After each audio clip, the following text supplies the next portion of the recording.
Hola, mi nombre es María Gabriela Sánchez, soy argentina, licenciada en fonoaudiología.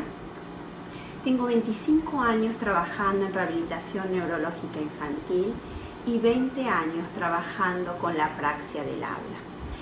El día 14 de mayo se celebra el Día de la Concientización sobre la apraxia oral y la apraxia verbal o la apraxia del habla. Y es por eso que quería compartir con ustedes, en especial con los papás, sobre esta dificultad, sobre este trastorno, qué es, qué podemos hacer, cómo nos damos cuenta si nuestro hijo puede llegar a tener esta dificultad, en qué consiste y cómo ayudarlos. Entonces voy a utilizar palabras bien sencillas para explicar sobre esta dificultad. La apraxia verbal es una dificultad que manifiestan los niños para hablar. Esta dificultad se caracteriza por organizar, planear cómo son los movimientos que tiene que hacer para producir los sonidos del habla. Los sonidos del habla nosotros le llamamos fonemas. Lo que es un grupo, una coordinación de diferentes músculos, en especial de 70 músculos, para poder producir un solo sonido de habla. Por ejemplo, para la O yo tengo que coordinar la voz, cuánto voy a abrir mi mandíbula, qué voy a hacer con los labios, cómo voy a mover mi lengua, y tengo que poner todo eso junto para decir solo la O. Pero si yo quiero decir una palabra, como por ejemplo moto, pues voy a tener que coordinar para la M, para la O, para la T y para la U. Entonces, los niños con apraxia del habla o apraxia verbal, que también se llama, tienen esta dificultad para poder coordinar todos estos movimientos, para decir a veces sonidos muy sencillos o para decir palabras o decir palabras. ASHA es una asociación, es la asociación americana que nuclea todo lo que es referido a la terapéutica del lenguaje. Nos ha dado una clasificación, una definición más actual sobre estos trastornos y dice que la apraxia del habla es un desorden neurológico de los sonidos del habla. ¿Y qué afecta? Afecta la precisión, la consistencia de los movimientos del habla. Y es un déficit en ausencia de déficit neuromuscular. ¿Qué quiere decir? Que los niños no tienen que tener una afección de musculatura, por ejemplo, una parálisis cerebral. Con lo cual, estos niños se ven como niños típicos. Usted lo ve y no se da cuenta que tiene una diferencia con otro niño, porque físicamente no se observa ninguna característica especial. El habla de estos niños sí tiene características especiales. Lo que llama la atención son los errores inconsistentes. ¿Qué quiere decir? Que un niño en un momento dice ti, después dice chi, si, pi, puede decir diferentes formas la misma palabra. No es consistente para decir siempre, por ejemplo, ti por sí. También hay errores en la coarticulación, prosodia inadecuada y déficit en el movimiento voluntario. Voy a explicar qué significa cada una de estas cosas. El error en la coarticulación es que a los chicos les cuesta pegar los sonidos, pegar las sílabas. Son niños que hablan por sílaba. En vez de decir casa, dicen casa, no casa, todo junto. Les cuesta mucho poder decir una palabra junta. Prosodia inadecuada, ¿qué quiere decir? Que hablan muy lento, que les cuesta, que piensan cómo van a hablar la palabra. Entonces dicen coca. Y déficit en el movimiento voluntario, quiere decir que les es muy difícil hablar. Son niños que usted puede ver que le está siendo dificultoso poder hablar. Hay causas, sí, hay causas que son genéticas, pero la mayor parte son desconocidas. O sea, no sabemos realmente qué es lo que está produciendo todas estas dificultades. Lo que sí sabemos es que algo no está funcionando bien. ¿Cuáles son las características del habla de estos niños con apraxia del habla? ¿Cómo usted se va a dar cuenta que posiblemente su niño tenga apraxia del habla? Bueno, una de las características es el inicio tardío. O sea, son niños que hablan, comienzan a hablar su primera palabra entre el año y medio y los 2 años. Luego el habla dificultosa, como dije, es un niño que le cuesta realmente hablar. Por lo tanto, van a intentar no hablar y resolver los temas comunicacionales de otra manera, señalando o demás. También un lento progreso. Una vez que empiezan a hablar, todas las demás palabritas las van incorporando lentamente. Una palabrita, después pasa un tiempo, después otra y con mucha lentitud. La otra característica es que se observa que en su habla tienen pocos fonemas consonánticos y muchas vocales. ¿Por qué? Porque las consonantes son mucho más difíciles que las vocales. Son niños que comprenden bastante bien. Usted le da indicaciones y él entiende, pero sin embargo, si él las tiene que decir, ya no puede. Estos niños se comunican de otras formas, es decir, que son niños que están bien conectados, que usan gestos, que usan señas, que van a buscar las cosas, pero no utilizan palabras como es lo que se esperaría para la edad del niño. Y otra característica es que se frustran porque no les comprenden lo que ellos hablan, o sea, son niños que sienten esa dificultad en la comunicación.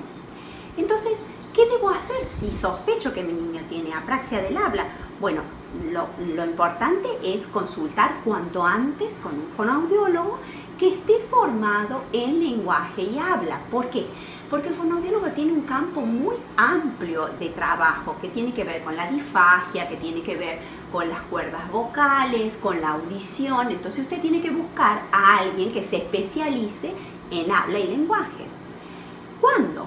Cuanto antes. A los 4 años ya es tarde para consultar. ¿Por qué? Porque el niño a los 4 años ya tienen, según diferentes autores, entre un 75 a un 90% de inteligibilidad en su habla.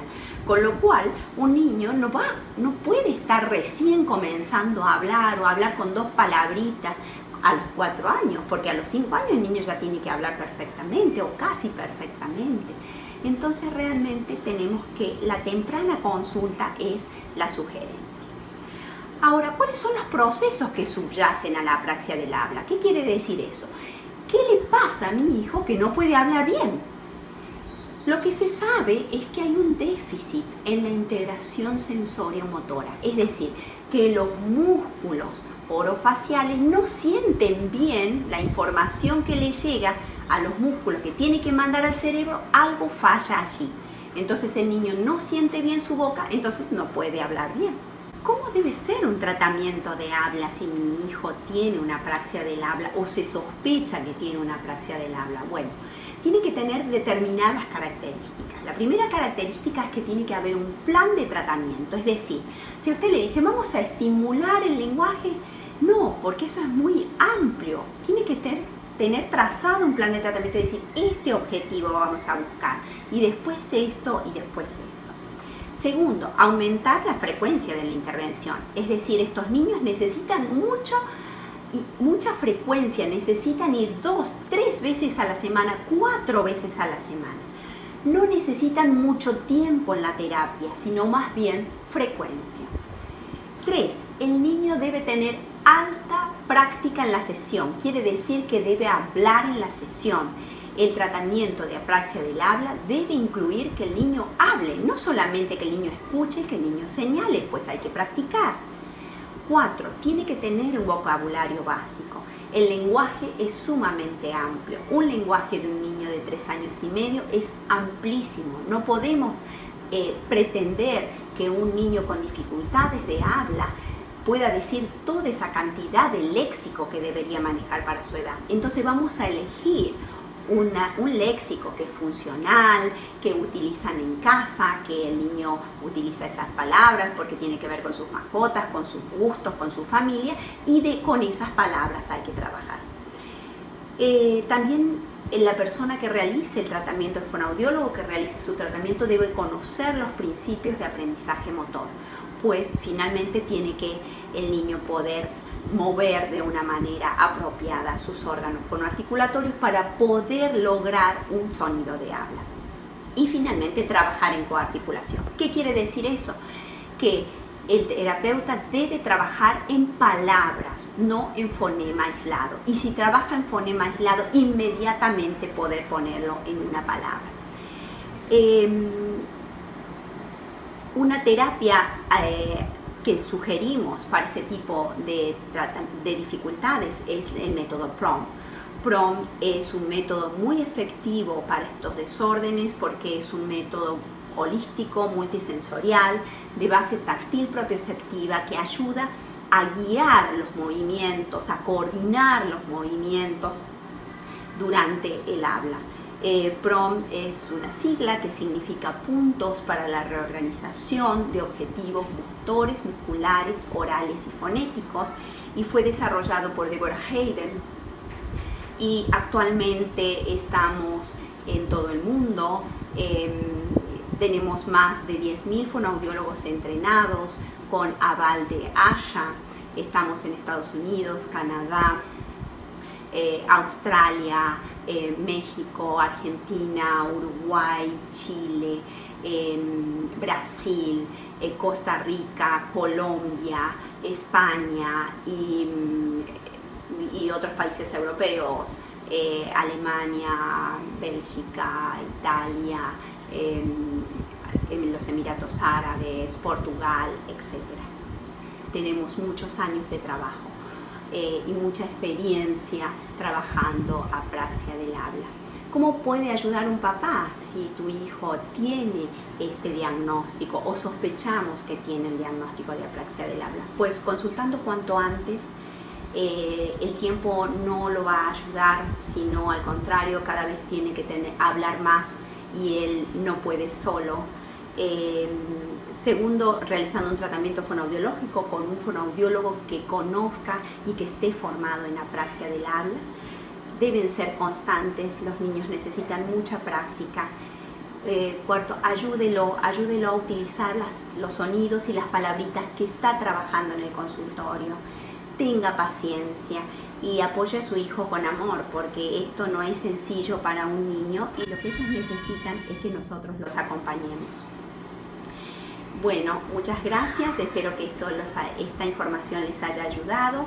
Aquí dejamos nuestros links para el que tenga alguna consulta y quiero dar gracias a todos mis pacientes y sus familias con apraxia del habla que durante todos estos años nos han ayudado a crecer y hemos aprendido mucho con ellos. Muchas gracias.